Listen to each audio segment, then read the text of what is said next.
Assalamualaikum. Nah, rekan-rekan, mengapa sih masih banyak saja orang yang negatif dengan bisnis ini?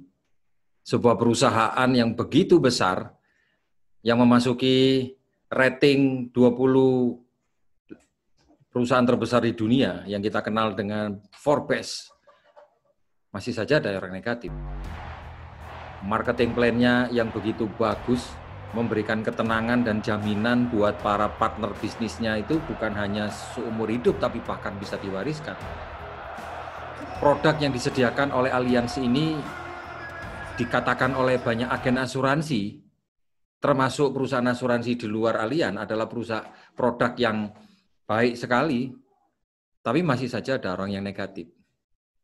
Gimana caranya membuat orang-orang itu tidak lagi negatif terhadap bisnis kita ini?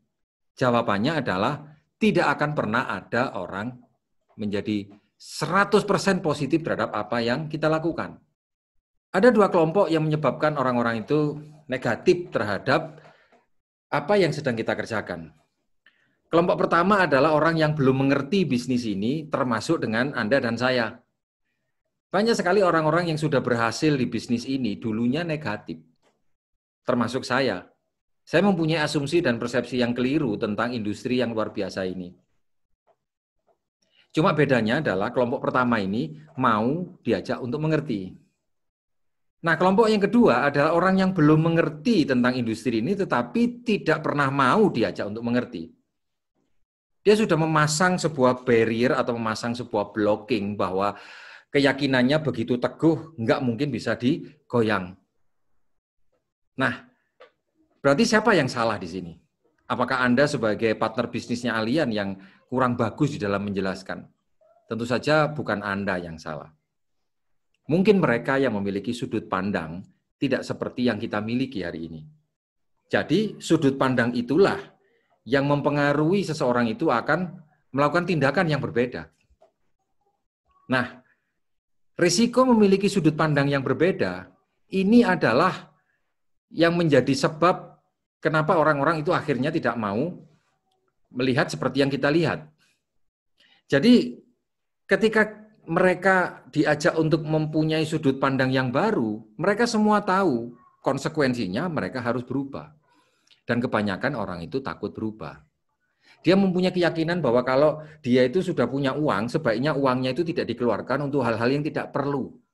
Dan ketika diberitahu informasinya sedemikian bagus, dia tahu bahwa dia harus keluar dari zona nyamannya, yang biasanya uangnya dipakai untuk belanja, jalan-jalan, untuk keperluan sesuatu yang sebenarnya tidak terlalu mendesak, bahkan tidak terlalu penting. Akhirnya dia dengan sangat terpaksa mengalokasikan dana itu. Itulah uniknya manusia. Nah, itulah teman-teman tugas kita di sini untuk terus-menerus memberikan edukasi tentang sebuah sudut pandang yang berbeda, yang mencerahkan dan yang akan menyelamatkan keluarga kita. Tapi tentu saja semua kembali kepada diri Anda masing-masing. Apakah kita bisa menjadi teladan, inspirasi buat orang-orang yang sedang kita ajak bicara? Jika kita sendiri tidak percaya dengan industri ini, kita tidak memiliki proteksi yang cukup, bagaimana kita bisa mempengaruhi orang lain untuk bisa melihat sudut pandang yang berbeda? Mari kita sukses bersama-sama. Dan kita jaga bisnis kita ini menjadi sesuatu yang benar-benar akan bisa Anda banggakan kepada anak dan istri Anda. Terima kasih. Assalamualaikum warahmatullahi wabarakatuh.